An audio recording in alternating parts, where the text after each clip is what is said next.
La Sociedad Dominica de Medios de Comunicación, Sodomco, presenta A Pensar Más con Rosa María Palacios.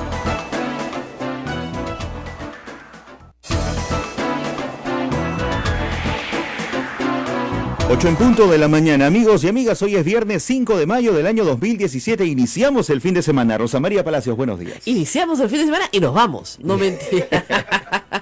O sea, nos vamos, no, estamos empezando recién el viernes, tranquilos, ya viene, por supuesto, la misa del Señor de la Justicia, y en el ámbito, digamos, de las noticias acá domésticas, de casa, hay pues muy buenas noticias. Hoy día a las 9:30 hay una conferencia de prensa para todos los colegas periodistas acá, para contarles varias cosas. Va a estar Ismael, que tienen que ver con el jubileo de Santa Rosa de Lima y con la peregrinación de los restos de Santa Rosa de Lima por todo el Perú. Correcto, hay una serie de actividades, una de ellas y quizá la más importante es la peregrinación Santa Rosa de Lima, y sus reliquias estarán por muchas zonas de nuestro país que necesitan pues de la protección de nuestra santa patrona, y eso va a ser entre el mes de mayo y el mes de agosto, que es su fecha central.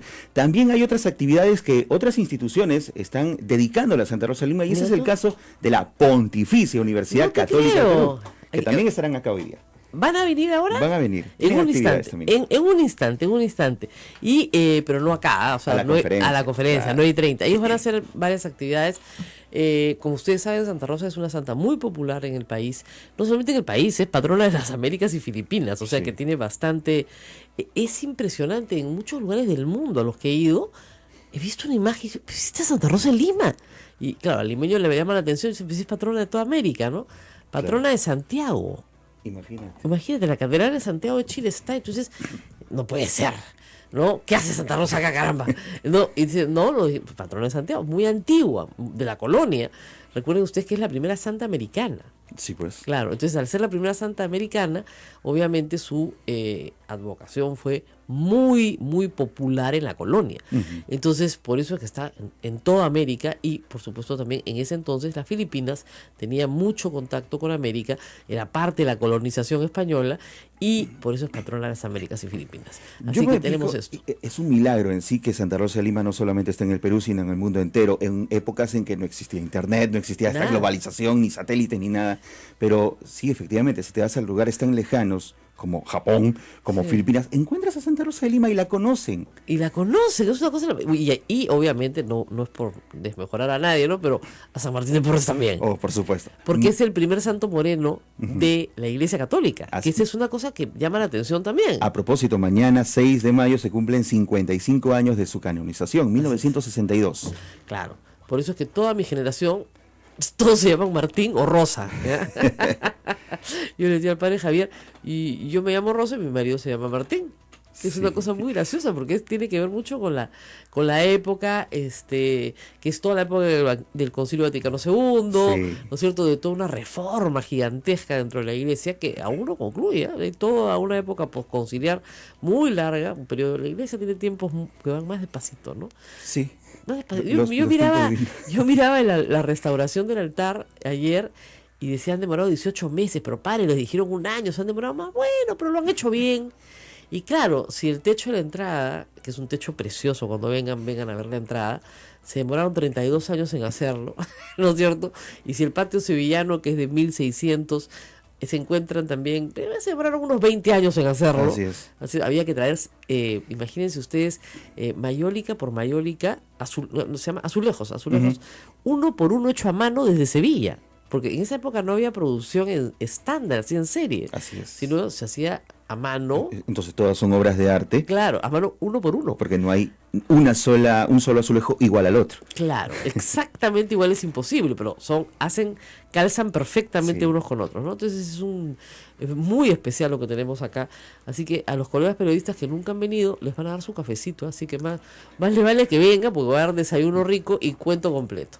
Y es muy gracioso, me dicen que nuestro programa se escucha en muchos lados, y me escribió ayer un alumno que nos va a traer café, porque exalumno mío, que ya le entusiasma tanto escuchar este programa que quiere conocer el convento. Ah, qué bueno. Sí. Bienvenido sea, pues. Claro, no creen nada, pero no importa. Porque de alguna forma ayuda a difundir el programa seguramente, lo comparte con alguien en sus cuentas de las redes sociales. Exactamente, como muchos de ustedes, así que mil gracias.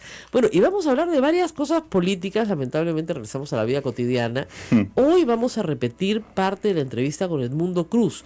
Lo aviso temprano porque hemos tenido mucha gente que ha rebotado esta entrevista, que la ha comentado. La entrevista con Edmundo Cruz ha sido muy importante porque nos ha permitido establecer que estamos hablando, en el caso de las revelaciones, de los audios sobre Madre Mía, de 3 delitos distintos, ¿no es cierto? Uno, graves violaciones a los derechos humanos en la época del conflicto armado interno, específicamente en el Guayá, en el año 92. Eso es responsabilidad imputable en el pasado a Ollantumala y a su patrulla. Hoy sobreseído el caso, esperando que aparezcan hechos nuevos, ¿ok? Pero igual abierta la investigación. 2, el delito de soborno de testigos, que también fue investigado, que también fue sobreseído, que podría volver a abrirse también, aunque probablemente ya haya prescrito. Y 3, el delito de interceptación telefónica, también, del cual Edmundo Cruz claramente se indica a Alan García Pérez, señalando que es imposible que un trabajo de esta categoría pueda haberse realizado sin el consentimiento, o por lo menos la anuencia del presidente de la República. Y ese tercer delito, hay que decirlo también, les adelanto, pueden investigarlo, pero ya prescrito. O sea, la investigación fiscal concluirá en su prescripción. Por lo cual, probablemente no se llegue a nada en ninguno de los 3. O desilusión o tristeza. Nosotros vamos a pasar esto más adelante, pero ahí están los responsables señalados. En el caso de la apología del terrorismo, ayer tuve una larga conversación con el doctor Carlos Caro, penalista de la Universidad Católica. Genial. Está colgada en la página web de la universidad y también en la mía. ¿De la Católica? De la Católica, explicando, pero así como me dicen siempre mis amigos con manzanitas, qué cosa es la apología del delito. Y ha sido muy interesante la conversación, porque a pesar de todos los insultos que ha recibido el ministro del Interior y el director general de la Policía, no queda claro que esa marcha realizada por el Movadef constituya claramente el delito de apología del delito. Doctor Caro nos dio noticias interesantes. Por ejemplo, ¿ustedes saben cuánta gente está hoy condenada por apología del delito? Hoy. 0, zip, nada. Apología del delito. Del delito. Y del terrorismo, que es el agravante. 0, zip, nada. Apología del delito y el agravante de ese terrorismo. No es directamente... No, o sea, el tipo base hoy es apología del delito. Eso es interesante. Y el agravante es apología del delito. O sea, si tú haces apología del delito tienes una pena, pero si haces apología del terrorismo tienes una pena más grave. Claro, claro.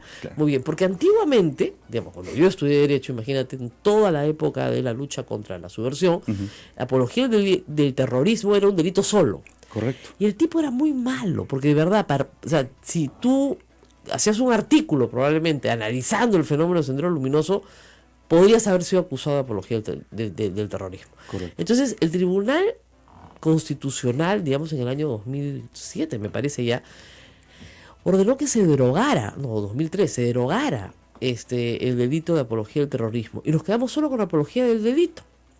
Y luego el Congreso, más bien ya así el 2007 o el 2008, agrega el agravante de apología del terrorismo. ¿Ok? Pero, ¿qué dice el Tribunal Constitucional en ese momento? Dicen, para que haya apología, y eso es lo interesante, tienen que concurrir varios elementos. ¿Ya? El primer elemento es que tienes que exaltar o un hecho de terrorismo, o sea, Tarata, Lucanamarca, Socos, decir que fueron grandes hechos, grandes... Justificarlo. No, claro, decir que fueron pues batallas importantes, qué sé yo, a favor del pueblo, o tonterías por el estilo, o exaltar la figura de un condenado por terrorismo. ¿Ok? Ese elemento se cumple, ¿por qué?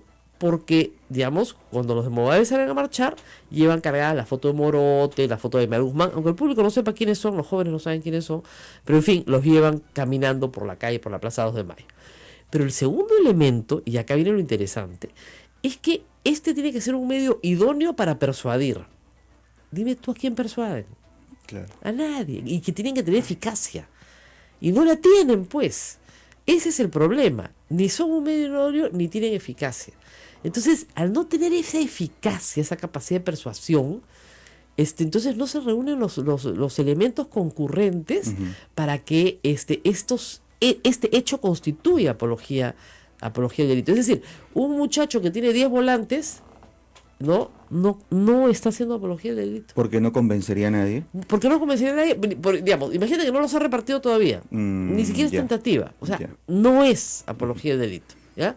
¿Por qué? Porque hay que tener en consideración una cosa bien importante. La Constitución dice que no hay delito de opinión.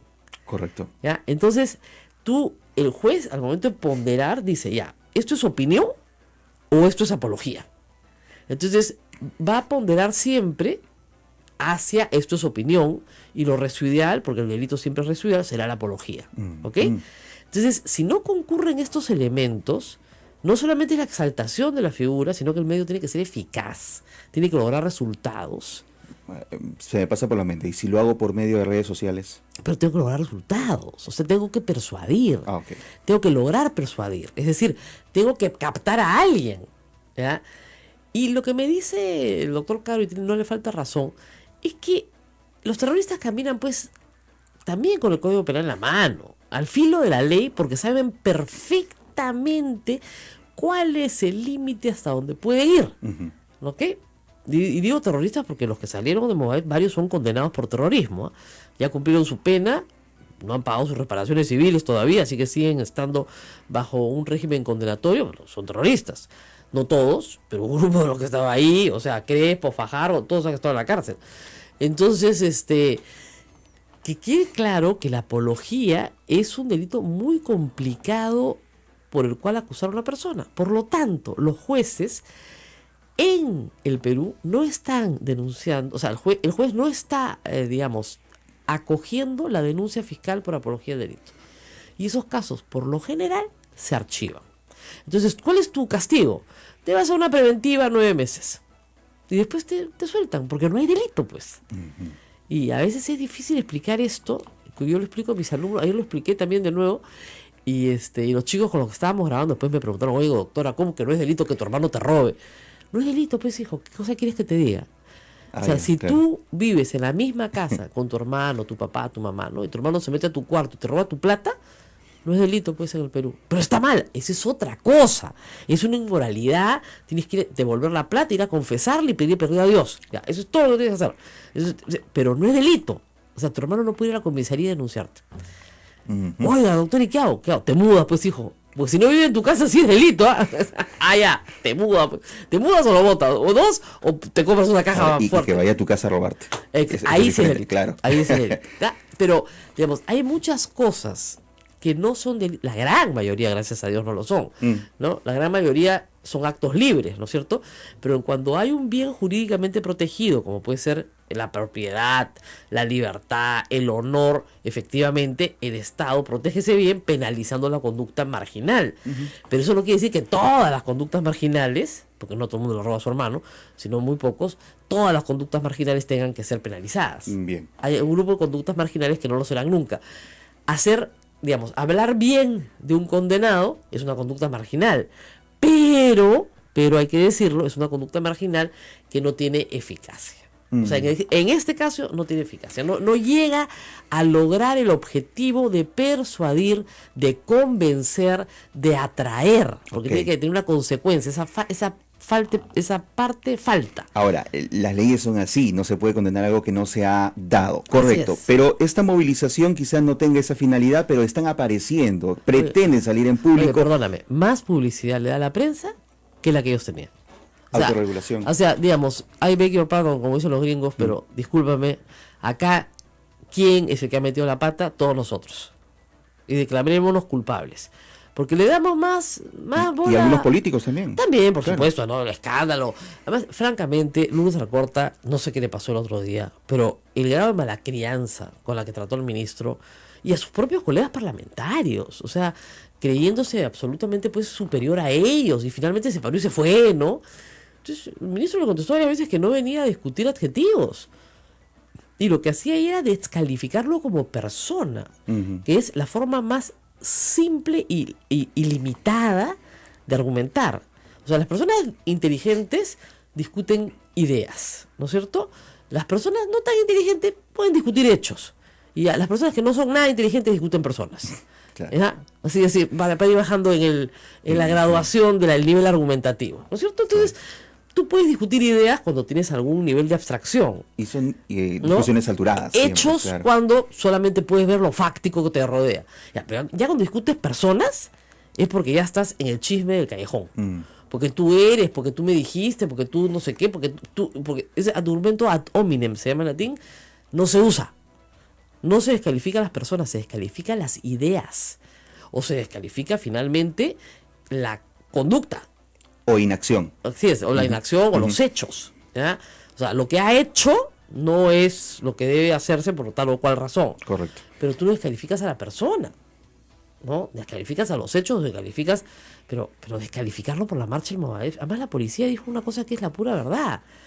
No tenemos cómo detenerlos, porque no están cometiendo un delito en flagrancia. Toda la razón. Tenemos que acompañar la marcha. ¿Para qué? Para que no hayan desmanes. Correcto. Y contenerla, que es el trabajo de la policía de orden público. Contiene este tipo de manifestaciones. Eso lo han hecho muy bien. Y dos, sabe perfectamente la policía, y eso lo sabrá el procurador, me lo decía Carlos Caro, que los van a denunciar. Van a abrir una investigación en la fiscalía. Pero señores, eso no significa que eso termine en una condena. Cada vez que abren una investigación en fiscalía tenemos un titular. Y eso no significa nada. Nada. Ahora cuando vi en el canal me dicen, te han mandado una carta notarial. ¿Y qué significa que sea notarial? Bueno, que el notario ha intervenido. No quiere. Lo que quiere decir es que dan fe de la entrega. Nada más. Que podías dar fe de la entrega de 20 maneras distintas. Con una foto, con una firma, con un cargo, con lo que fuera. Nada más. Eso es todo. No sabía. Bueno, ahora ya sabes, ¿no? Entonces, estos temas, hoy día también en la mañana, no sé qué titular leí, ¿no? Por ejemplo, en el caso de Toledo, se leía algo así como, se ha declarado que en el caso de Alejandro Toledo, en el caso de los crímenes que se están investigando por el caso Lavallato, no existe la prescripción por tráfico de influencias. Dije, ¿perdón? No, eso no es lo que ha dicho el juzgado. Que el plazo no se ha cumplido es otra cosa. Por supuesto que existe, pero todavía no está en ese plazo, ¿no? Entonces, ahí tú tienes una pequeña capacitación, muchachos, ¿no? Una cosa es que el plazo no se haya cumplido, otra cosa es que la prescripción no exista. La prescripción va a existir. Lo que pasa es que el plazo no ha vencido. Claro. No hay plazo que no se venza, además, por si acaso. No hay más que dure 100 años ni plazo que no se venza, como sabemos todos bien. Así que así están las cosas, complicadas y movidas. Y ayer en el Congreso, hablando de delitos, crímenes y qué sé yo, arriba del rum, pues que lo quieren censurar, por supuesto, a Carlos Basombrío, y apareció nuevamente la moción de interpelación contra Martín Vizcarra. Correcto. El mismo tema de Enda de Chinchero. El mismo tema de Chinchero. O sea, ya se calmaron las aguas, ahora regresamos por ti. Entonces, yo no sé a cuál van a censurar primero, si a Vizcarra o Basombrío, pero digamos que son mis favoritos del mes para ser, ya fueron vilipendiados y maltratados por el fujimorismo, pero a eso se van a dedicar este mes probablemente, ¿no? Que sea una de sus principales tareas. Y también a discutir cosas sin sentido, pero sin sentido, la verdad, ¿no? O sea, perder el tiempo del Congreso discutiendo si los crímenes de odio pueden ser o no de odio. Entonces, derogar la norma que aprobó el Poder Ejecutivo en el contexto de la delegación de facultades para normar sobre seguridad, que quiere decir que no te maten, que no te roben, que no te violen, etcétera, ¿no es cierto? Establece una norma en la cual hay un agravante por crimen de odio. Y todos estos del movimiento Con mis hijos no te metas dicen no a la mordaza. Entonces, según ellos, hablar con odio es algo que el Estado tiene que promover y no puede censurar, ¿no? Reitero, delito de opinión no existe en el Perú. Cada uno puede opinar lo que le dé la gana. Pero si tú sales a hacer apología de vamos a matar homosexuales, ¿no es cierto? Ahí estás en un problema, porque ya tenemos una norma antidiscriminación en el Código Penal. Y si tú encima incitas, ¿no es cierto? O instigas a personas para que por el mero hecho del origen étnico, social, económico, o por su modo de vida, o por su opción sexual, o no se llama opción, sino se llama género, etcétera, sean asesinados, bueno, vas a ir a la cárcel, pues. A mí no me parece tan grave, me parece muy bien. Bueno, eso es lo que el fujimorismo quiere derogar. Y para eso se monta ayer un hashtag que dice, yo no entendía, no a la mordaza, ¿cuál mordaza? promover el odio es ahora parte de la libertad de expresión. Eso es parte, o sea, ser neonazi, ¿no? Hay una foto de un neonazi enfrentándose a una chiquita de 16 años en la portada de La República hoy. Es una foto que ha dado la vuelta al mundo. Es hacer neonazi, pues está bien, ¿no? Hay que promoverlo. El Estado tiene que promover ese tipo de libertades, ¿no? Hay que ser tolerantes, sí. Luis Alberto Sánchez tenía una frase muy buena sobre la tolerancia. Decía, lo único con lo que se puede ser intolerante es con la intolerancia. Qué bueno. Y no hay movimientos más intolerantes que los totalitarios, que los que no admiten otra verdad que la suya. Nos vamos a la pausa y regresamos. Tenemos mucho por hablar. Carlos Bruce nos vaya a contestar el teléfono en un ratito, justamente para hablar sobre el tema Basombrío y sobre este tema que planteamos ayer. O sea, si se va a interpelar y se busca censurar a Carlos Basombrío, búsquense otra excusa, señores del fujimorismo, porque esto es darle el gusto a Sendero Luminoso. El propio Carlos Tubino de Fuerza Popular lo dijo ayer. Claro, lo dijo ayer, claramente. Esto es darle el gusto a Sendero Luminoso. Entonces, ándense con cuidado, ¿no es cierto? Porque no creo que el público los vaya a querer más por hacer esto. Vamos a una pausa y volvemos. Pausa y volvemos. Esto es A Pensar Más con Rosa María Palacios. Sodomco, Sociedad Dominica de Medios de Comunicación. 8:23, esto es A Pensar Más con Rosa María Palacios en la Sociedad Dominica de Medios de Comunicación, integrada por Radio Santa Rosa en Lima, Radio Santo Domingo Chimbote, Radio San Martín Arequipa, Radio Veritas RTV Cusco y también con nuestras emisoras Radio Cepagua Ucayali, Radio Quillabamba en La Convención y Radio Madre de Dios en Puerto Maldonado. Carlos Bruce contestó el teléfono. Así es, muy buenos días, congresista Bruce. Buenos días, Rosa María, ¿cómo estás? Bueno, quería empezar preguntándole por el tema de las censuras que se nos vienen, porque ayer ha circulado ya nuevamente una moción de interpelación contra el ministro Vizcarra con la misma agenda del tema chinchero, pero Lourdes Alcorta, de manera más o menos destemplada, gritaba ya censura de frente al ministro Basombrío. Tenemos estos dos casos casi sobre la mesa. Quería preguntarles cómo se están preparando desde la bancada oficialista para contestar esta posición. Bueno, sí, efectivamente, concluido la emergencia que hemos vivido, parece que se abría la temporada de caza. Y han dispensado de nuevo cuestionamientos a ministros. Ayer en la noche, derogatoria de un grupo de decretos legislativos que iban a permitir no solo promover inversión, sino además proteger a minorías. De nuevo ha venido una agresividad, no la agresividad por parte de la mayoría de oposición, que a muchos nos hace pensar que están de nuevo implementando una agenda que no es una agenda pensada en el país, sino pensada en intereses políticos partidarios. El ministro Basombrío tiene una cartera muy difícil, pero sin embargo ha mostrado acciones de cierta creatividad y que están teniendo algún tipo de eficacia. No es fácil combatir la inseguridad, y con su probable interpelación, y algunos piden hasta su censura, pues le están dando la yema del gusto a los terroristas, que van a poder decir, ya ve, con una marcha mía le tiré abajo un ministro del Interior. Y en el caso del ministro Vizcarra, efectivamente se ha hecho ya una interpelación con exactamente las mismas preguntas de la vez pasada, con el impresionante. Poca creatividad, digamos. Y además que sin esperar el informe que la Contraloría va a emitir en los próximos días. Yo creo que habría que esperar, o yo hubiera esperado que salga ese informe para hacerle preguntas nuevas al ministro, claro, basados en el informe de Contraloría. ¿Qué problema había en esperar 2 semanas? Pero en fin, así ha actuado la oposición, y el ministro pues está obligado a asistir. Bueno, le digo que las cifras de popularidad del presidente de la República deben estar causando algún estrago en la bancada fujimorista. Hoy el presidente de la República ya nombró como autoridad para la reconstrucción al señor Pablo de la Flor, y le leo el tuit de Patricia Donaire, jefa de la subcomisión de reforma electoral de la Comisión de Constitución. Hace 4 minutos acaba de decir: las gracias de Pedro Pablo Kuczynski al Banco de Crédito del Perú. Su principal lobista dirige la reconstrucción. Reforma electoral anticorrupción en marcha. O sea, acaba de declarar la guerra al nombramiento de Pablo Laflor y no lo han nombrado sino hasta esta mañana en El Peruano. Así es, eso refleja pues que pareciera que haya consigna, ¿no?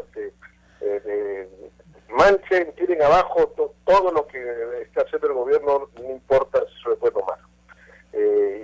Y eso no está bien, eso es anteponer los intereses políticos partidarios a los intereses del país.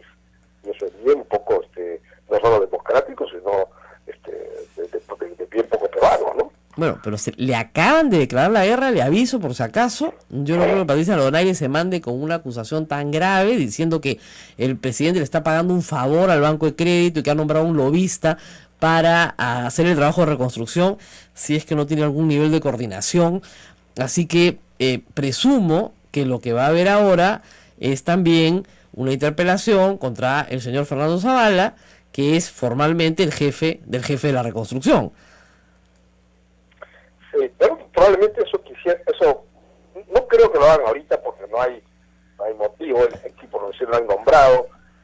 No, es que están de nuevo usando el argumento ad hominem, es decir, están descalificando a la persona por la persona, aun cuando no haya ejercido la función todavía.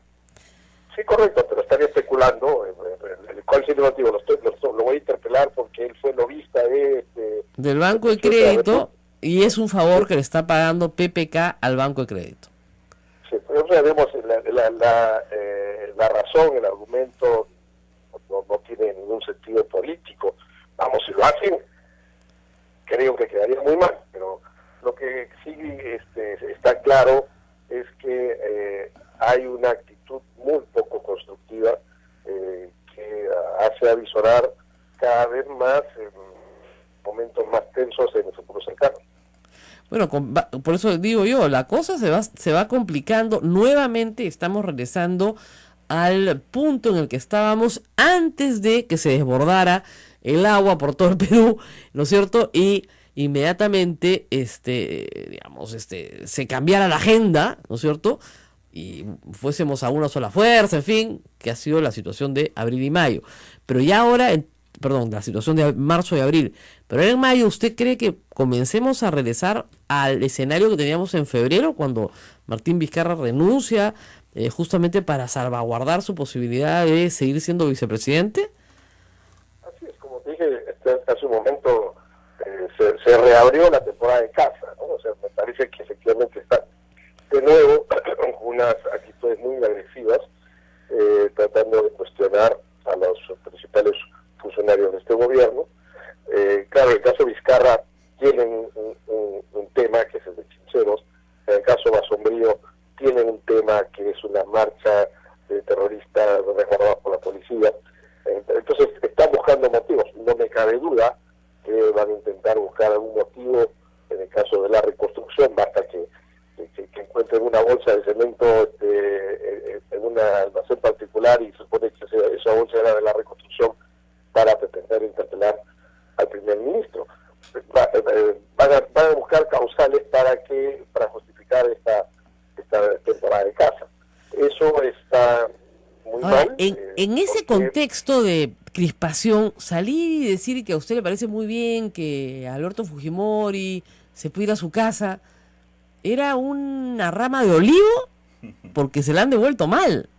Sí, bueno, es algo que, José María, si tú revisas los recortes periodísticos, es algo que yo vengo diciendo hace 6 años atrás, no es algo nuevo. No era en este contexto, pero es algo que yo sigo opinando siempre. Ahora, eso es una opinión personal, por supuesto, no es una opinión ni de mi bancada ni del gobierno. Sin embargo, creo que en un ambiente en el que se busca la sinrazón para estar cuestionando ministros, para bloquear la acción del gobierno, fíjate, la delegación de facultades que dijeron, bueno, hemos colaborado, oye, hasta el día de hoy están derogando decretos legislativos. Bueno, eso se lo advertimos al presidente En diciembre. Lo de anoche ha sido un escándalo. Se ha derogado el decreto que propone endurecer las penas contra los crímenes de odio, ¿no? Bajo la falacia de que no fue parte de la delegación de facultades, cuando lo que sabemos es que la bancada fujimorista, que es la que ha votado a favor de esta derogatoria, básicamente los 63 votos son de la bancada fujimorista, y tienen una posición absolutamente conservadora y quisieran que, no sé, pues los gays no existan, ¿no? Entonces, lamentablemente para ellos pues existen y tienen derechos. ¿Qué puede opinar de lo que pasó anoche en el Congreso, que poca gente lo ha visto, lamentablemente? Es que se votó bordeando la medianoche. ¿No te recuerdas que en la época fujimorista los decretos más, las leyes más controversiales las votaban en la medianoche? Igualito. Este es igualito. Bueno, si la han votado a la medianoche es porque se morían de miedo de derogarla, ¿no es cierto? Entonces eso ya es una buena señal. Por lo menos vergüenza tenían, ¿ya?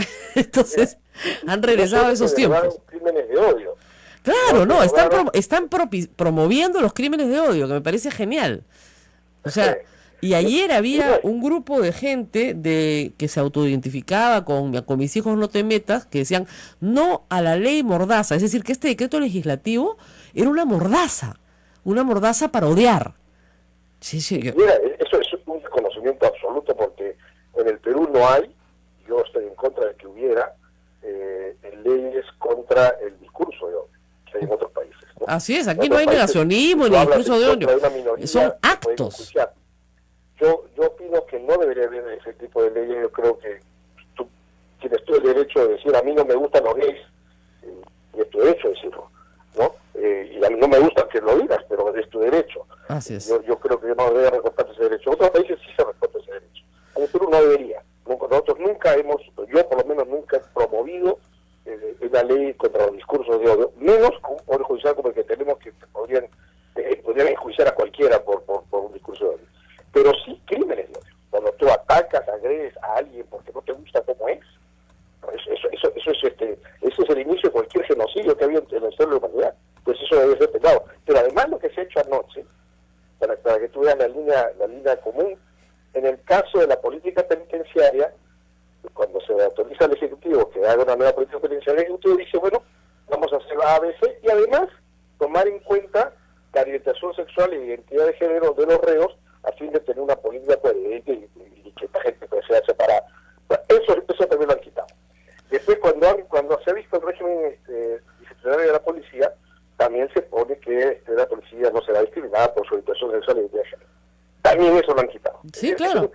Mire, para ponerlo en un titular... Es una línea común contra eso. Así es, la Coordinadora Nacional de Derechos Humanos acaba de publicar un tuit, en realidad anoche, diciendo, con 66 votos a favor, el Congreso del Perú aprueba la homofobia y discriminación hacia la mujer. Eso es lo que han aprobado. La homofobia está bien y la discriminación hacia la mujer también. Si te matan porque eres mujer, o porque eres gay, o porque eres lo que sea, por esa razón de odio, bien, premio, no tienes agravante. Impresionante. Es terrible. Y además, quiero resaltar el hecho de que uno delega facultades al Ejecutivo para que pueda sacar disposiciones rápidas, ¿no? Para poder actuar. Estamos a más de 5 meses que se dio esa facultad, y hasta ahora el Congreso le sigue derogando decretos al Ejecutivo. Entonces, eso de que es una colaboración, de que hubo un apoyo, es falso. Hasta el momento, ¿cuántos decretos legislativos ya se han derogado en todo o en parte? No recuerdo, pero creo que es un 30%. Pero miren, yo tengo boca de sapo, pero lo dije en diciembre. Y le pregunté en una conferencia de prensa que dio el presidente, ¿cuántos van a soportar que les deroguen? Y me dijeron, no van a derogar ninguno. Estaba en un mundo feliz. No, son excelentes los decretos, no se van a derogar 30%, por el amor de Dios. Es un montón. Rosa María, el reglamento del Congreso dice que el Congreso tiene 30 días, no tiene 5 meses para hacer eso. Y dos, el Congreso está modificando los contenidos de los decretos legislativos. Eso no lo puede hacer. El decreto legislativo o lo apruebas porque está dentro de la relación de facultades y porque es constitucional, o no lo apruebas, pero no lo puedes modificar. Y si está dentro de la relación de facultades y es constitucional, simplemente no lo puedes modificar. Si quieres modificarlo, te presentas un nuevo proyecto de ley para modificar ese. Pero no lo puedes modificar dentro de esta acción de control. Es decir, se están pisoteando el reglamento de una manera terrible, y Si hacen eso hoy, Dios sabrá qué cosas van a hacer dentro de 5 años. Si llegamos a los 5 años, por supuesto. Así es. Bueno, congresista, muchísimas gracias por estas novedades esta mañana. Es una pena lo que pasó anoche en el Congreso, pero vendrán tiempos mejores. Estoy segura que en algún momento reflexionarán y se darán cuenta que no pueden seguir dividiendo a los peruanos, ¿no es cierto? Y desprotegiendo a las minorías, que también son minorías peruanas y que también tienen derecho a tener una protección de la ley. Gracias por estar con nosotros. Rosamiro, lo que quiero señalar es que por primera vez en la historia del Perú, por parte del Estado, de una parte del Estado, ha surgido la iniciativa de proteger a estas minorías. Sí. Esto hace años atrás era impensable. Los gays y lesbianas, efectivamente, como tú dijiste hace un rato, no existían, no había razón de por qué considerarlos. Ahora un gobierno quiso protegerlos. Una mayoría del Congreso decidió dejar de lado esa protección. Pero por lo menos es una señal de que ya hay un grupo dentro de la clase política peruana que sí los tiene en mente y que seguiremos luchando para que no solo sean protegidos, sino tengan los mismos derechos que los demás. Así es. Bueno, muy bien, muchísimas gracias a Carlos Brus. Y nosotros vamos a ir a una pausa, pero al regreso los voy a dejar escuchando la entrevista que nos dio Edmundo Cruz ya hacia el final del programa, porque usted sabe que hoy en día tenemos que terminar también un poquito antes por la misa del Señor de la Justicia, escuchando lo que nos han pedido, la entrevista que nos dio Edmundo Cruz sobre el asunto Madre Mía y los audios que él escuchó del 2011, chuponeando al candidato presidencial Ollanta. Volvemos en un instante. Cuídense.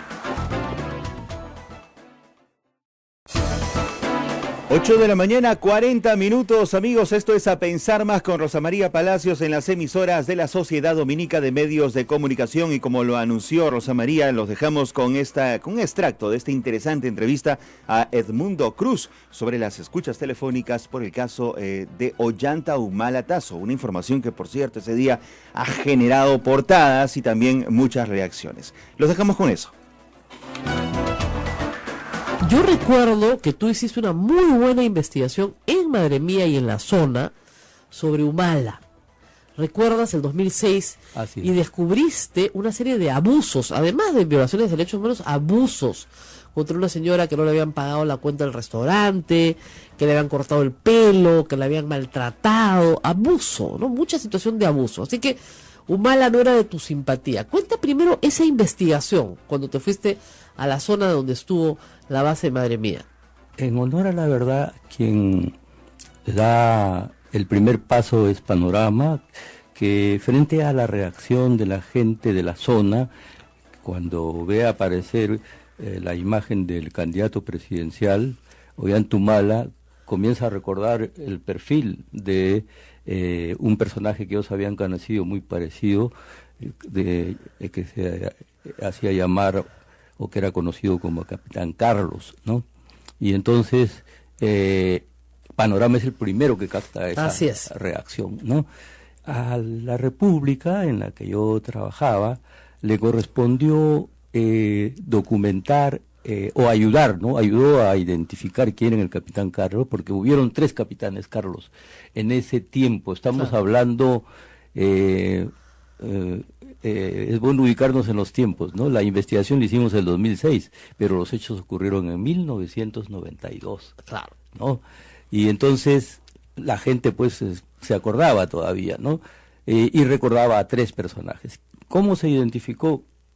Nosotros aportamos pruebas, ¿no? O evidencias, ¿no? Evidencias de campo, ¿no? Tuvimos el apoyo de la Coordinadora de Derechos Humanos, nuestras fuentes militares. Yo trabajaba con una colega muy eficiente, Elizabeth Prado, ¿no? Y bueno, con esas armas nos lanzamos a tratar de averiguar. Encontramos 2 testimonios, ¿no? El que tú has mencionado, de la señora Sonia Luis su apellido en este caso, ¿no? Sonia Luis Cristóbal, ¿no? Entonces, porque escuchamos, preguntando a la gente en la zona, nos hablaron de una persona que había tenido también un incidente, un choque con el Capitán Carlos, y que era una señora que ya no vivía en la zona, ¿no? Entonces averiguamos y la encontramos en Jauja, ¿no? Ahí fue donde recogimos el testimonio realmente dramático, ¿no?, de esta señora, que nunca fue, me parece, judicializado la denuncia de ella, ¿no? Porque apareció, nosotros así la dimos a conocer, como una reacción violenta del capitán Carlos y de la base, pues, ¿no?, la parte administrativa, frente a deudas que tenían con esta señora, que de Jauja había emigrado al Guayá en busca de porvenir, se había instalado frente a la base, había puesto 2 puestitos, una fuente de soda y una botica, ¿no?, y daba crédito a los soldados desde 1989, que es el año en que se instala esa base, ¿no? Y de ahí se generó, siempre cumplieron, ¿no?, pero el 92, según ella, no tuvo problemas con el capitán Carlos porque no pagaba, ¿no? Y entonces resulta que ella envió un día a cobrar al esposo y ya el esposo no regresó. Entonces, preocupada, ella pregunta a los soldaditos, porque estaba al frente las tienditas estas, ¿no? Y le dijeron, no, a tu esposo lo han detenido. Entonces ella se fue, era una mujer muy joven, con unos 20 años de diferencia respecto a su esposo, pero con mucho carácter, ¿no? Y bueno, tal ha sido su reacción, que le entregaron al esposo, ¿no? Y ella vino pues cantándole su historia hasta la pista, ¿no?, que era la que dividía la base con sus puestitos. Y lo que ocurrió en la noche fue la reacción de la base del capitán Carlos frente a ese hecho. Se apareció en su establecimiento y le llevaron las libretas de apuntes, le llevaron cosas, lo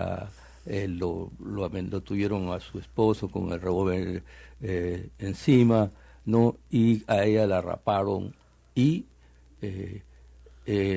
parece que hubieron más abusos, ¿no?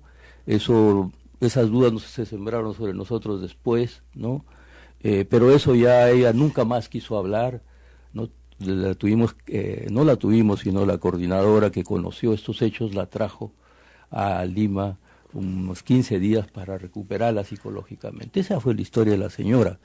Y ahora, ella identifica plenamente a Ollantumala como la persona que cometió. No, con toda seguridad. Sin ninguna duda. Su testimonio era muy, muy, muy claro, ¿no? Ahora, después de estudiar todos estos hechos en 2006 y publicarlos, obviamente tú no tenías pues la mejor imagen de Ollantumala, ¿no?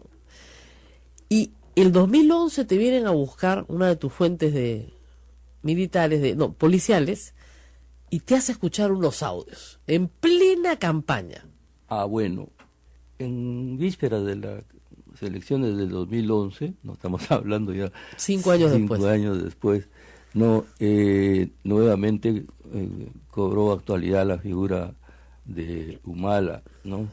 Yo me metí, dicho sea de paso, en este caso porque sentí en el año 2006 una obligación. Humala era un candidato con mucha opción y era un candidato militar desconocido. Casi toda su vida había sido una vida militar, no una vida política, ¿no? Claro.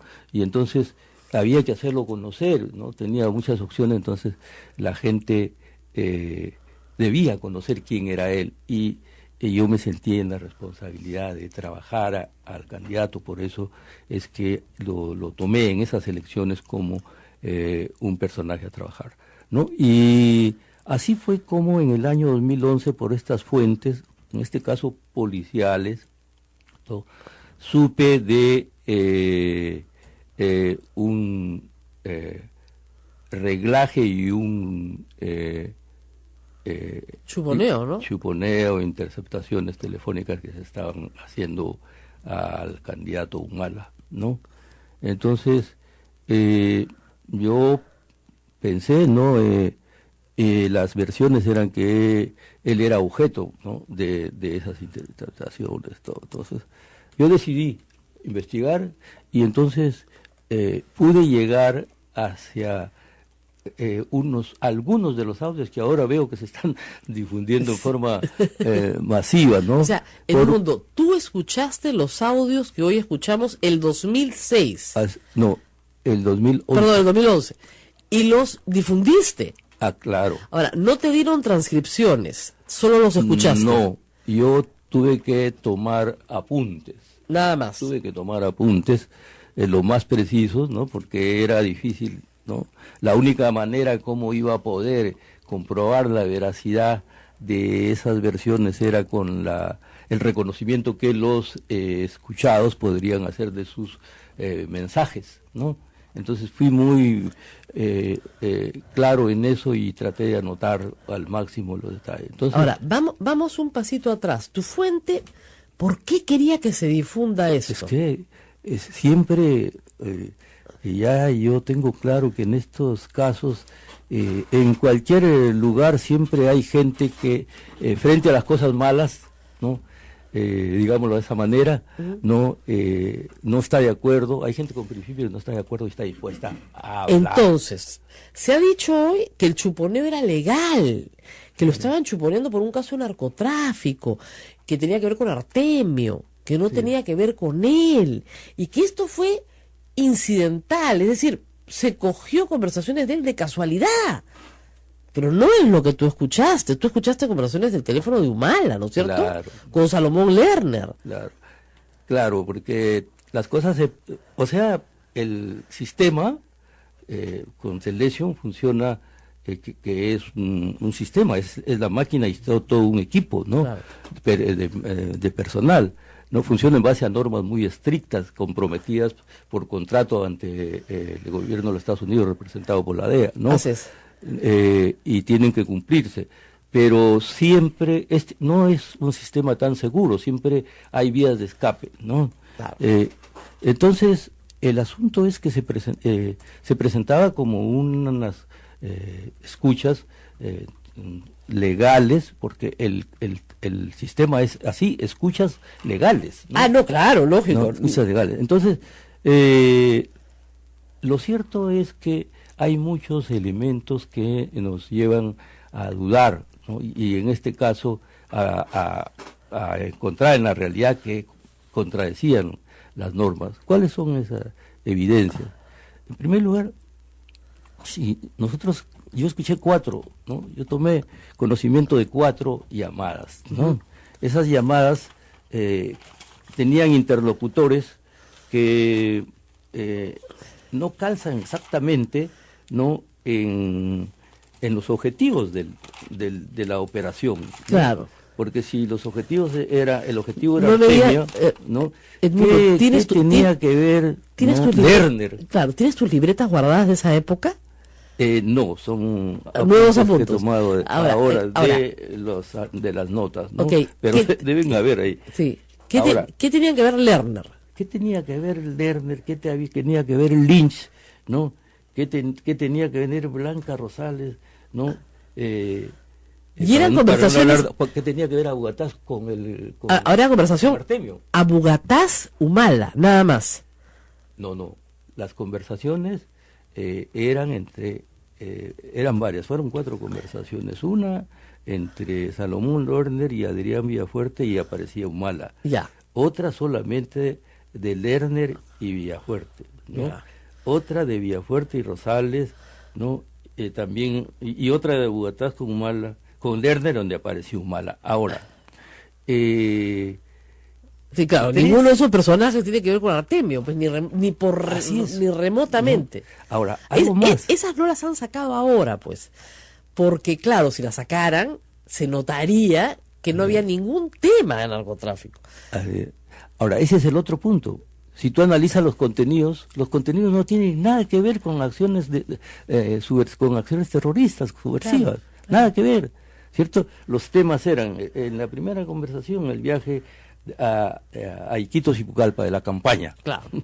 El segundo era un posible apoyo a la candidatura de Humala por parte de Acuña. Ya, también, ¿no? Tema de campaña. Y así, otro tema era los comentarios que había hecho un miembro de la FAP, que se había adherido al movimiento, pero que ellos suponían que era una especie de topo.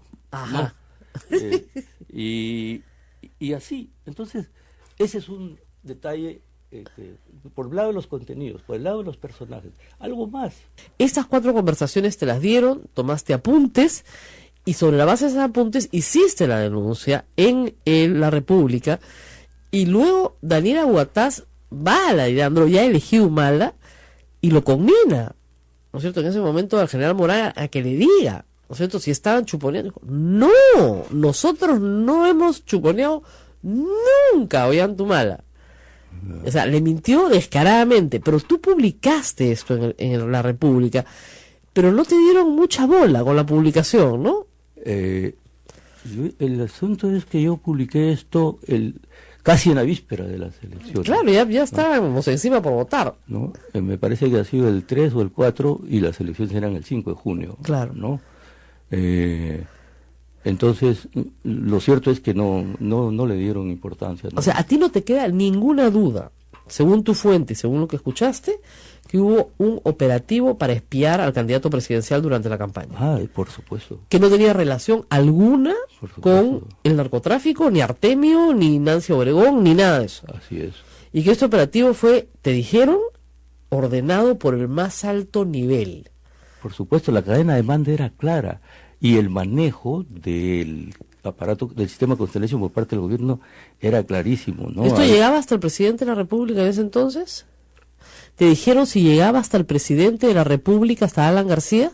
Claro, esa cadena llegaba hasta Alan García, por supuesto, directa, ¿no?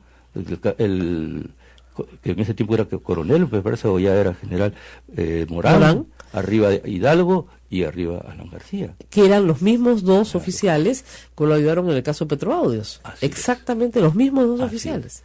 ¿No? 2 delitos juntos, pero los 2 delitos. Claro. ¿No? Como me estoy refiriendo al BTR. Así ¿no? es. ¿No? Entonces no me queda duda en eso, ¿no? Y no me queda duda de las posibilidades que un gobierno que no respete las normas tiene de usar ese sistema. Ahora, ¿por qué no usaron esa información? Eso es lo que todo el mundo... Normalmente uno graba a otro para utilizar la información. Si la querían meter en un proceso, la hubieran metido en el proceso de... No sé, si según ellos hoy esto prueba que se compraron los testigos, ¿por qué no la usaron?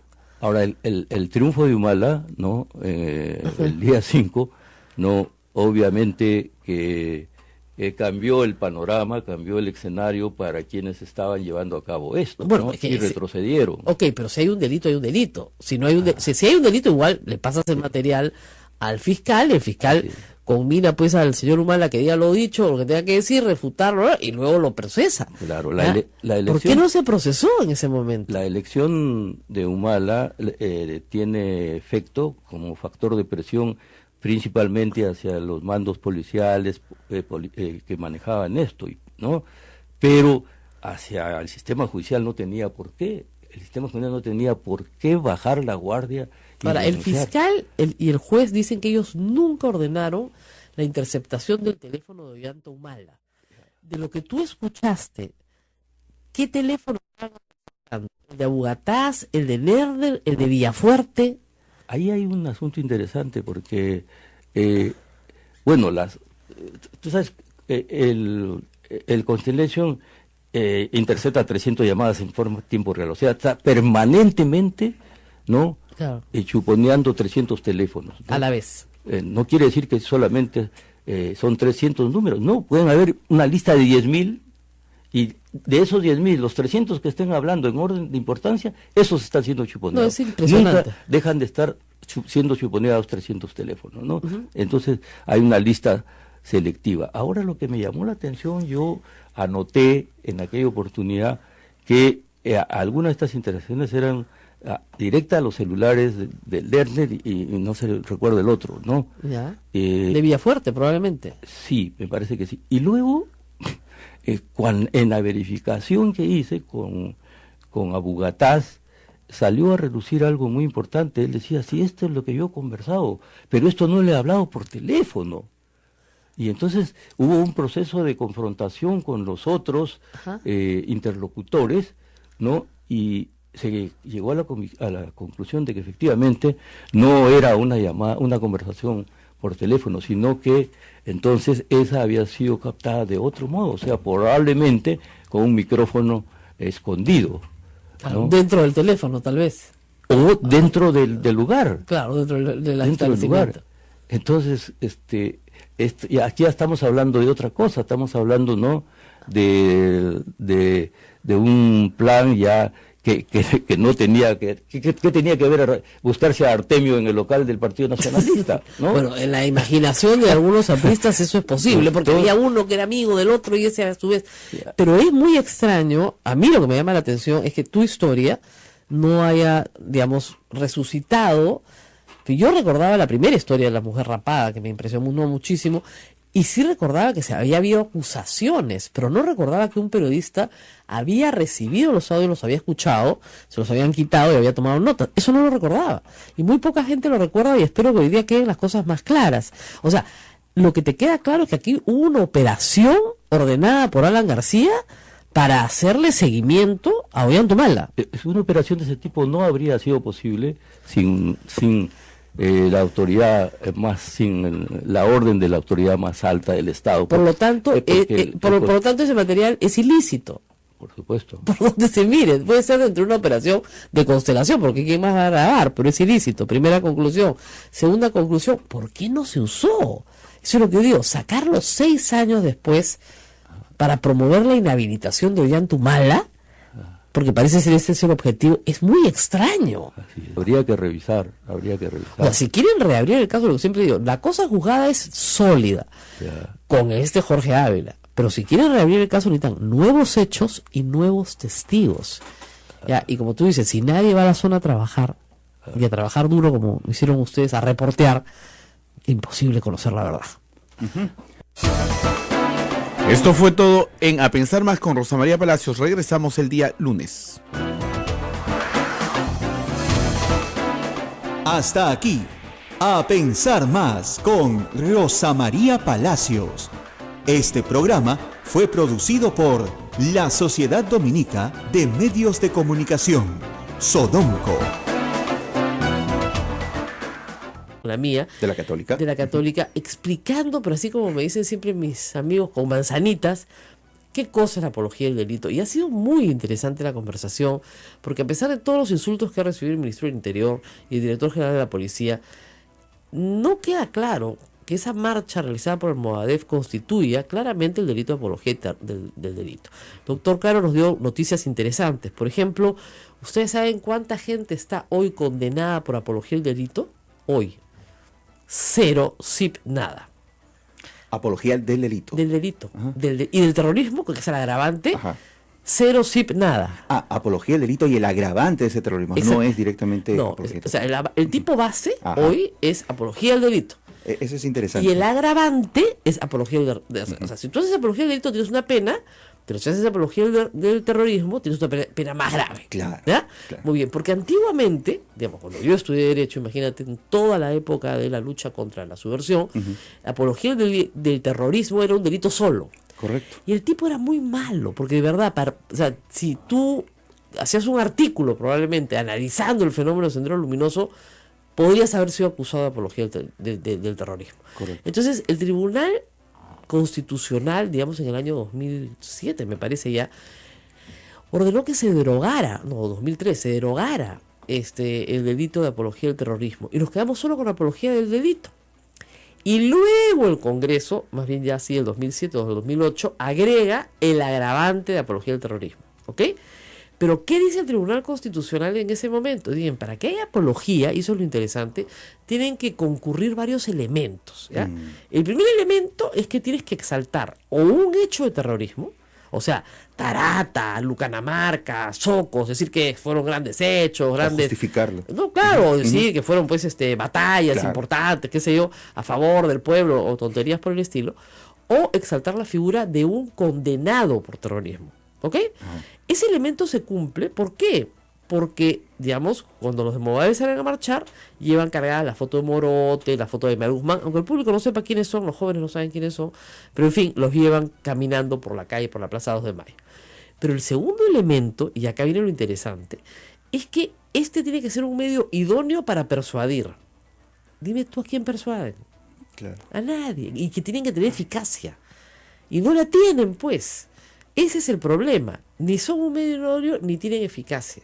Entonces, al no tener esa eficacia, esa capacidad de persuasión, entonces no se reúnen los elementos concurrentes para que este hecho constituya apología del delito. Es decir, un muchacho que tiene 10 volantes no está haciendo apología del delito. ¿Porque no convencería a nadie? Porque no convencería a nadie. Digamos, imagínate que no los ha repartido todavía. Ni siquiera es tentativa. O sea, no es apología del delito. ¿Ya? ¿Por qué? Porque hay que tener en consideración una cosa bien importante. La Constitución dice que no hay delito de opinión. Correcto. ¿Ya? Entonces, el juez, al momento de ponderar, dice, ya, ¿esto es opinión o esto es apología? Entonces, va a ponderar siempre hacia esto es opinión, y lo residual, porque el delito siempre es residual, será la apología. ¿Ok? Entonces, si no concurren estos elementos, no solamente es la exaltación de la figura, sino que el medio tiene que ser eficaz, tiene que lograr resultados. Se me pasa por la mente, ¿y si lo hago por medio de redes sociales? Pero tengo que lograr resultados, o sea, tengo que persuadir, Okay. Tengo que lograr persuadir, es decir, tengo que captar a alguien, ¿ya? Y lo que me dice el doctor Caro, y no le falta razón, es que los terroristas caminan pues también con el Código Penal en la mano, al filo de la ley, porque saben perfectamente cuál es el límite hasta donde puede ir. ¿Ok? Y digo terroristas porque los que salieron de Movadef, varios son condenados por terrorismo. Ya cumplieron su pena, no han pagado sus reparaciones civiles todavía, así que siguen estando bajo un régimen condenatorio, pero son terroristas. No todos, pero un grupo de los que estaba ahí, o sea, Crespo, Fajardo, todos han estado en la cárcel. Entonces, que quede claro que la apología es un delito muy complicado por el cual acusar a una persona. Por lo tanto, los jueces en el Perú no están denunciando, o sea, el juez no está, digamos, acogiendo la denuncia fiscal por apología de delito. Y esos casos, por lo general, se archivan. Entonces, ¿cuál es tu castigo? Te vas a una preventiva 9 meses. Y después te sueltan, porque no hay delito, pues. Y a veces es difícil explicar esto. Yo lo explico a mis alumnos, ayer lo expliqué también de nuevo. Y los chicos con los que estábamos grabando después me preguntaron, oye, doctora, ¿cómo que no es delito que tu hermano te robe? No es delito, pues, hijo. ¿Qué cosa quieres que te diga? O sea, si tú vives en la misma casa con tu hermano, tu papá, tu mamá, ¿no? Y tu hermano se mete a tu cuarto y te roba tu plata, no es delito, pues, en el Perú. Pero está mal, esa es otra cosa. Es una inmoralidad, tienes que devolver la plata, ir a confesarle y pedir perdón a Dios. Ya, eso es todo lo que tienes que hacer. Pero no es delito. O sea, tu hermano no puede ir a la comisaría y denunciarte. Oiga, doctor, ¿y qué hago? ¿Qué hago? Te mudas, pues, hijo. Porque si no vive en tu casa, sí es delito. Ya, te mudas. Pues. ¿Te mudas o lo botas? ¿O dos? ¿O te compras una caja y fuerte? Y que vaya a tu casa a robarte. Ahí sí es claro. Ahí es delito. Pero, digamos, hay muchas cosas que no son la gran mayoría, gracias a Dios, no lo son, ¿no? La gran mayoría son actos libres, ¿no es cierto? Pero cuando hay un bien jurídicamente protegido, como puede ser la propiedad, la libertad, el honor, efectivamente, el Estado protege ese bien penalizando la conducta marginal.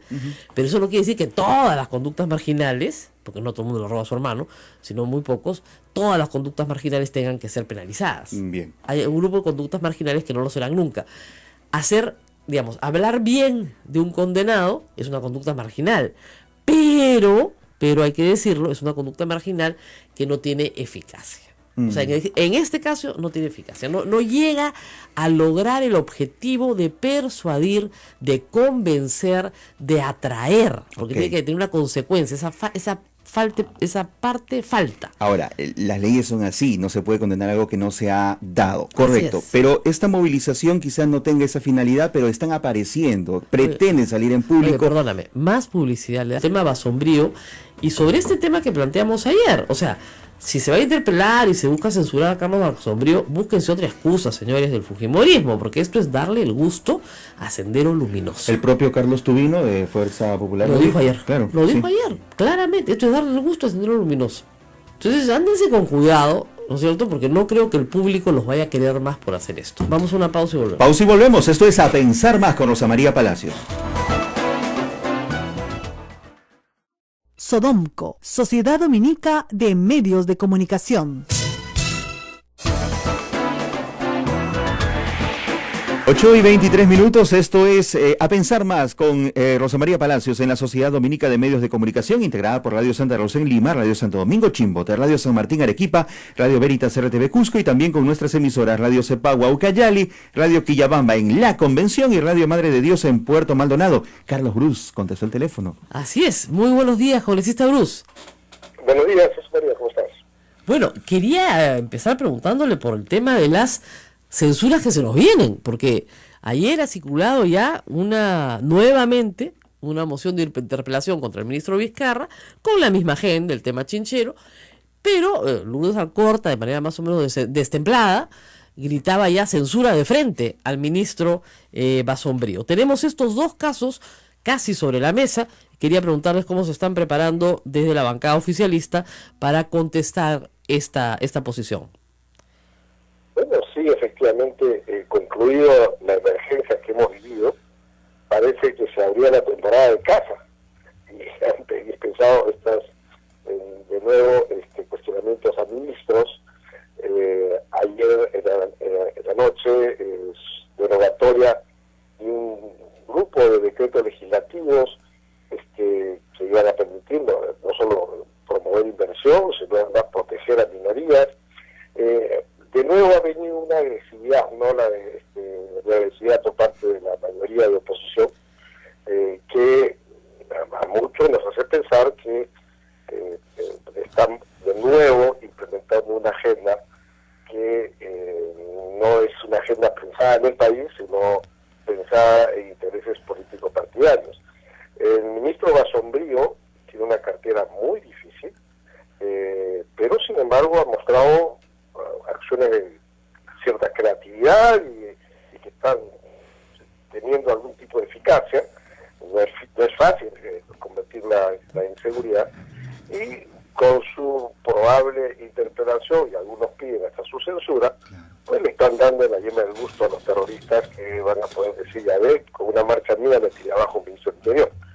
Y en el caso del ministro Vizcarra, efectivamente se ha hecho ya una interpelación con exactamente la misma pregunta de la vez pasada, con el presionado. Poca creatividad, digamos. Y además que sin esperar el informe que la Contraloría va a emitir en los próximos días. Yo creo que habría que esperar, o yo hubiera esperado que salga ese informe para hacerle preguntas nuevas al ministro, claro, basados en el informe de Contraloría. ¿Qué problema había en esperar 2 semanas? Pero en fin, así ha actuado la oposición, y el ministro pues está obligado a asistir. Bueno, le digo que las cifras de popularidad del presidente de la República deben estar causando algún estrago en la bancada fujimorista. Hoy el presidente de la República ya nombró como autoridad para la reconstrucción al señor Pablo de la Flor, y le leo el tuit de Patricia Donaire, jefa de la subcomisión de reforma electoral de la Comisión de Constitución. Hace 4 minutos acaba de decir: las gracias de Pedro Pablo Kuczynski al Banco de Crédito del Perú. Su principal lobista dirige la reconstrucción. Reforma electoral anticorrupción en marcha. O sea, acaba de declarar la guerra al nombramiento de Pablo de la Flor, y no lo han nombrado sino hasta esta mañana en El Peruano. Así es, eso refleja pues que pareciera aquella consigna, ¿no? Manchen, tiren abajo todo lo que está haciendo el gobierno, no importa si eso es bueno o malo. Y eso no está bien, eso es anteponer los intereses políticos partidarios a los intereses del país. Y eso es bien poco, no solo democrático, sino de bien poco peruano, ¿no? Bueno, pero le acaban de declarar la guerra, le aviso por si acaso. Yo no creo que Patricia Donaire se mande con una acusación tan grave diciendo que el presidente le está pagando un favor al Banco de Crédito y que ha nombrado un lobista para hacer el trabajo de reconstrucción, si es que no tiene algún nivel de coordinación.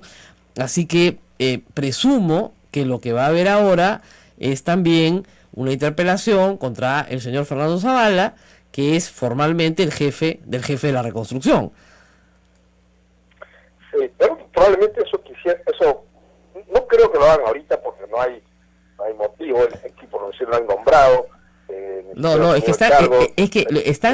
están de nuevo usando el argumento ad hominem, es decir, están descalificando a la persona por la persona, aun cuando no haya ejercido la función todavía. Sí, correcto, pero están especulando. ¿Cuál es el motivo? Lo voy a interpelar porque él fue lobista del Banco de Crédito y es un favor que le está pagando PPK al Banco de Crédito. Sí, pero vemos la razón, el argumento no tiene ningún sentido político.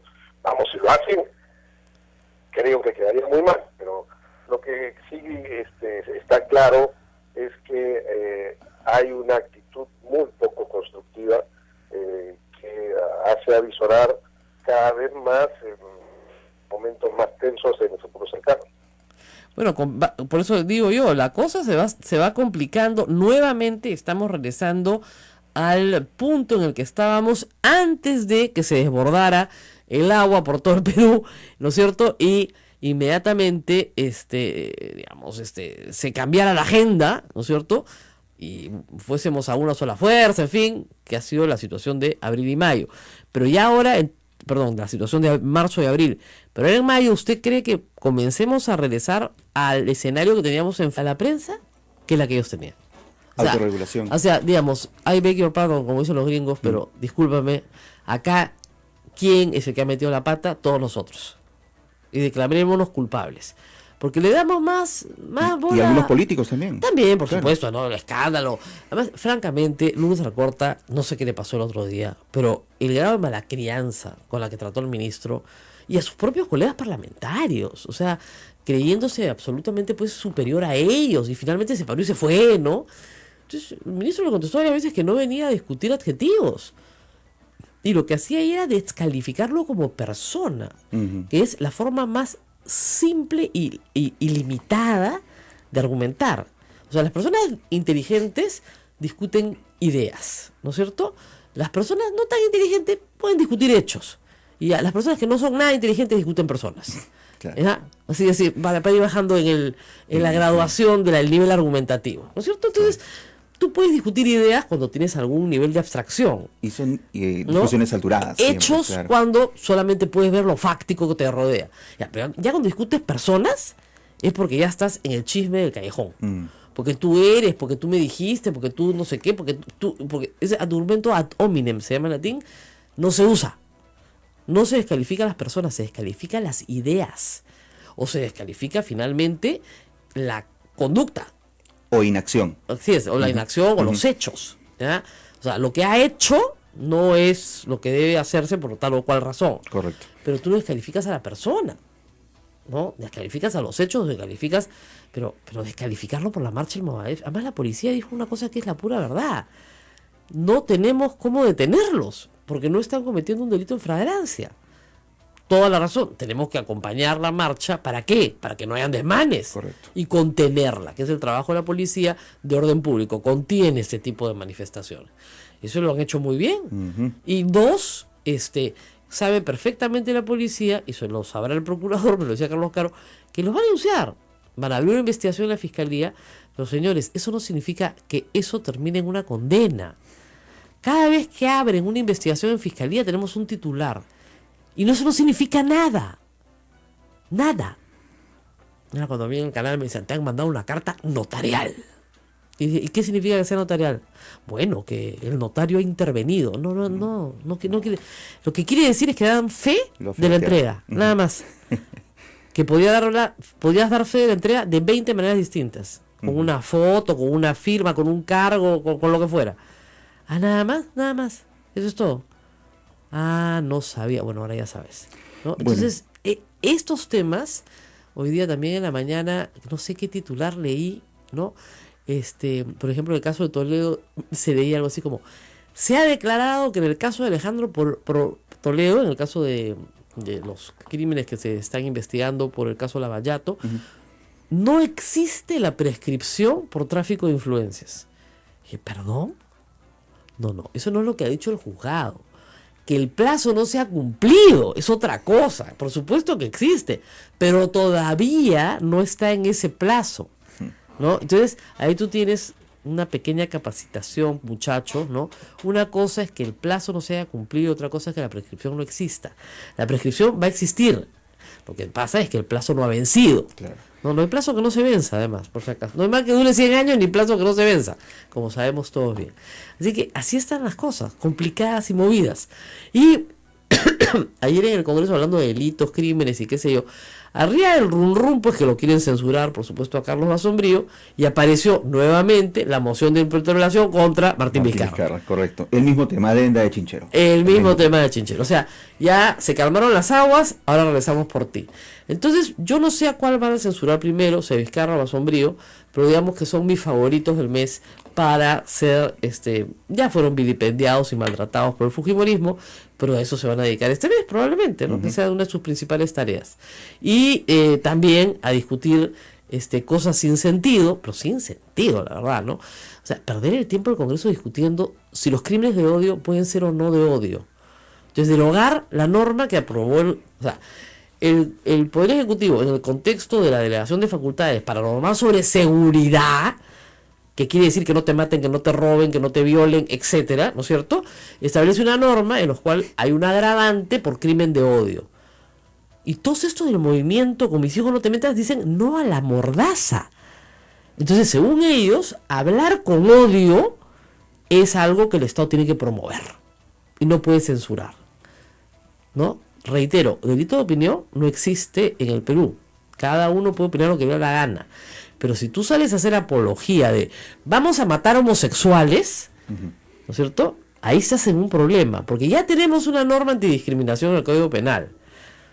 Y si tú encima incitas, ¿no es cierto? O instigas a personas para que por el mero hecho del origen étnico, social, económico, o por su modo de vida, o por su opción sexual, o no se llama opción, sino se llama género, etcétera, sean asesinados, bueno, vas a ir a la cárcel, pues. A mí no me parece tan grave, me parece muy bien. Bueno, eso es lo que el fujimorismo quiere derogar. Y para eso se monta ayer un hashtag que dice, yo no entendía, no a la mordaza, ¿cuál mordaza? Ah, ya, promover el odio es ahora parte de la libertad de expresión. Eso es parte, o sea, ser neonazi, ¿no? Hay una foto de un neonazi enfrentándose a una chiquita de 16 años en la portada de La República hoy. Es una foto que ha dado la vuelta al mundo. Es ser neonazi, pues está bien, ¿no? Hay que promoverlo, el Estado tiene que promover ese tipo de libertades, ¿no? Hay que ser tolerantes, sí. Luis Alberto Sánchez tenía una frase muy buena sobre la tolerancia. Decía, lo único con lo que se puede ser intolerante es con la intolerancia. Qué bueno. Y no hay movimientos más intolerantes que los totalitarios, que los que no admiten otra verdad que la suya. Nos vamos a la pausa y regresamos. Tenemos mucho por hablar. Carlos Bruce nos va a contestar el teléfono en un ratito, justamente para hablar sobre La Sociedad Dominica de Medios de Comunicación, Sodomco, presenta A Pensar Más con Rosa María Palacios.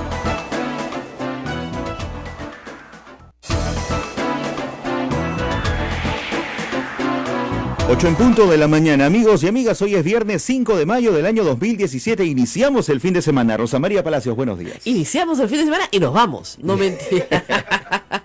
O sea, nos vamos. No, estamos empezando recién el viernes. Tranquilos, ya viene, por supuesto, la misa del Señor de la Justicia. Y en el ámbito, digamos, de las noticias acá domésticas de casa, hay pues muy buenas noticias. Hoy día a las 9:30 hay una conferencia de prensa para todos los colegas periodistas acá, para contarles varias cosas. Va a estar Ismael, que tienen que ver con el jubileo de Santa Rosa de Lima y con la peregrinación de los restos de Santa Rosa de Lima por todo el Perú. Correcto, hay una serie de actividades. Una de ellas, y quizá la más importante, es la peregrinación Santa Rosa de Lima, y sus reliquias estarán por muchas zonas de nuestro país que necesitan pues de la protección de nuestra santa patrona, y eso va a ser entre el mes de mayo y el mes de agosto, que es su fecha central. También hay otras actividades que otras instituciones están dedicando a la Santa Rosa de Lima, y ese es el caso de la Pontificia Universidad Católica del Perú, que también estarán acá hoy día. ¿Van a venir ahora? Van a venir. En un instante. Y, pero no acá, o sea, a la conferencia, 9:30. Ellos van a hacer varias actividades. Como ustedes saben, Santa Rosa es una santa muy popular en el país. No solamente en el país, es patrona de las Américas y Filipinas, o sea que tiene bastante... Es impresionante, en muchos lugares del mundo a los que he ido, he visto una imagen, ¿viste a Santa Rosa en Lima? Y claro, al limeño le llama la atención, dice, pues es patrona de toda América, ¿no? Patrona de Santiago. Imagínate, la Catedral de Santiago de Chile está, entonces, no puede ser, ¿no? ¿Qué hace Santa Rosa acá, caramba? No, y dice, no, patrona de Santiago, muy antigua, de la colonia. Recuerden ustedes que es la primera santa americana. Sí, pues. Claro, entonces al ser la primera santa americana, obviamente su advocación fue muy, muy popular en la colonia. Entonces, por eso es que está en toda América y, por supuesto, también en ese entonces las Filipinas tenían mucho contacto con América, era parte de la colonización española y por eso es patrona de las Américas y Filipinas. Así que tenemos esto. Es un milagro en sí que Santa Rosa de Lima no solamente está en el Perú, sino en el mundo entero, en épocas en que no existía internet, no existía esta globalización, ni satélites, ni nada. Pero sí, efectivamente, si te vas a lugares tan lejanos como Japón, como Filipinas, encuentras a Santa Rosa de Lima y la conocen. Y la conocen, es una cosa... Y obviamente no es por desmejorar a nadie, ¿no? Pero a San Martín de Porres también. Oh, por supuesto. Porque es el primer santo moreno de la Iglesia Católica. Que esa es una cosa que llama la atención también. A propósito, mañana 6 de mayo se cumplen 55 años de su canonización, 1962. Claro, por eso es que toda mi generación... Todos se llaman Martín o Rosa. Yo le decía al padre Javier, y yo me llamo Rosa y mi marido se llama Martín. Es una cosa muy graciosa porque tiene que ver mucho con la época, que es toda la época del Concilio Vaticano II, ¿no es cierto? De toda una reforma gigantesca dentro de la Iglesia que aún no concluye, hay toda una época posconciliar muy larga, un periodo de la Iglesia tiene tiempos que van más despacito, ¿no? Sí. Yo miraba la restauración del altar ayer y decía, han demorado 18 meses, pero les dijeron un año, se han demorado más, bueno, pero lo han hecho bien. Y claro, si el techo de la entrada, que es un techo precioso, cuando vengan a ver la entrada, se demoraron 32 años en hacerlo, ¿no es cierto?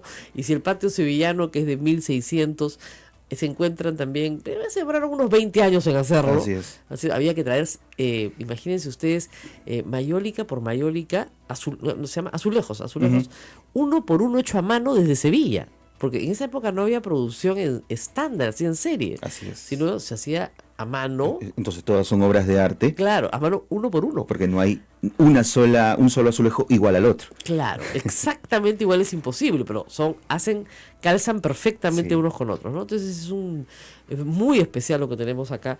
Así que a los colegas periodistas que nunca han venido, les van a dar su cafecito, así que más les vale que vengan, porque va a dar desayuno rico y cuento completo. Y es muy gracioso, me dicen que nuestro programa se escucha en muchos lados. Y me escribió ayer un alumno que nos va a traer café, porque exalumno mío, que ya le entusiasma tanto escuchar este programa que quiere conocer el convento. Ah, qué bueno. Sí. Bienvenido sea, pues. Claro, no creen nada, pero no importa. Porque de alguna forma ayuda a difundir el programa seguramente, lo comparte con alguien en sus cuentas de las redes sociales. Exactamente, como muchos de ustedes. Así que mil gracias. Bueno, y vamos a hablar de varias cosas políticas, lamentablemente regresamos a la vida cotidiana. Hoy vamos a repetir parte de la entrevista con Edmundo Cruz. Lo aviso temprano porque hemos tenido mucha gente que ha rebotado esta entrevista, que la ha comentado. La entrevista con Edmundo Cruz ha sido muy importante porque nos ha permitido establecer que estamos hablando, en el caso de las revelaciones, de los audios sobre Madre Mía, de 3 delitos distintos, ¿no es cierto? Uno, graves violaciones a los derechos humanos en la época del conflicto armado interno, específicamente en el Guayá, en el año 92. Eso es responsabilidad imputable en el pasado a Ollantumala y a su patrulla. Hoy sobreseído el caso, esperando que aparezcan hechos nuevos, ¿ok? Pero igual abierta la investigación. 2, el delito de soborno de testigos, que también fue investigado, que también fue sobreseído, que podría volver a abrirse también, aunque probablemente ya haya prescrito. Y 3, el delito de interceptación telefónica, también, del cual Edmundo Cruz claramente se indica a Alan García Pérez, señalando que es imposible que un trabajo de esta categoría pueda haberse realizado sin el consentimiento, o por lo menos la anuencia del presidente de la República. Y ese tercer delito, hay que decirlo también, les adelanto, pueden investigarlo pero ya prescrito. O sea, la investigación fiscal concluirá en su prescripción. Por lo cual, probablemente no se llegue a nada en ninguno de los tres. O desilusión o tristeza. Nosotros vamos a pasar esto más adelante, pero ahí están los responsables señalados.